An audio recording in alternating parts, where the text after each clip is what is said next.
தேனிக்கு பிரச்சாரத்துக்காக வந்த அமைச்சர் உதயநிதி ஸ்டாலினை வரவேற்க திமுகவினர் கட்டுக்கட்டா பணத்தை பட்டப்பகல்ல அள்ளி கொடுத்து ஆட்களை திரட்டி வந்த வீடியோ தான் இப்போ சமூக வலைதளங்களில் ட்ரெண்ட் ஆகிட்டு வருது.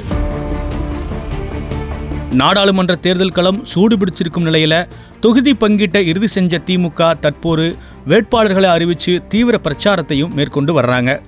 திருச்சினாலே திருப்பம்தான மதிமுக வேட்பாளர் துரை வைகோவுக்கு ஆதரவா திமுக தலைவர் மு.க. ஸ்டாலின் பரப்புரையை தொடங்க அவரது மகன் உதயநிதி ஸ்டாலின் தென் மாவட்டங்களில் பிரச்சாரம் பண்ணிக்கிட்டு வர்றாரு. அந்த வகையில் தேனி நாடாளுமன்ற தொகுதியில் போட்டியிடும் திமுக வேட்பாளரான தங்க தமிழ்ச்செல்வனை ஆதரித்து அமைச்சர் உதயநிதி ஸ்டாலின் பிரச்சாரத்தில் ஈடுபட்டார்.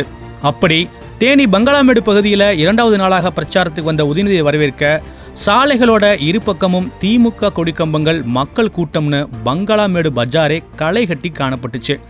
சேலத்தில் திமுக இளைஞரணி மாநாடு நடத்திய அமைச்சர் உதயநிதிக்கு இவ்வளவு இளைஞர் படையான திகைக்கும் அளவுக்கு கூட்டம் கூடியதன் தில்லாலங்கடி வேலை கூட்டத்தில் கட்டுச்சோத்தை அவுத்தது போல தேனியிலேயே தெரிஞ்சு போச்சு அப்படின்னு சொல்றாங்க அந்த ஊர்க்காரங்க.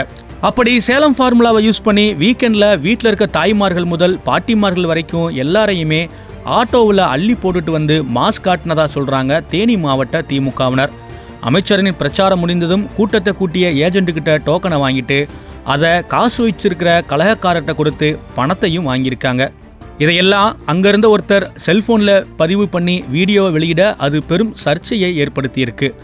தேர்தல் நடத்தை விதிகள் அமலுக்கு வந்திருக்கிற இந்த நேரத்தில் மாட்டு வியாபாரி வங்கி கணக்கிலிருந்து பணம் எடுத்தும் போறலாம் அவங்கள பிடிக்கிற ஆஃபீஸர்ஸ் இப்படி வாக்காளர்களுக்கு பட்டப்பகலில் கட்டுக்கட்டா பணத்தை கொடுக்கறத ஏன் கண்டுக்கிறதில்ல அப்படின்னு கேள்வி எழுப்புறாங்க சமூக ஆர்வலர்கள்.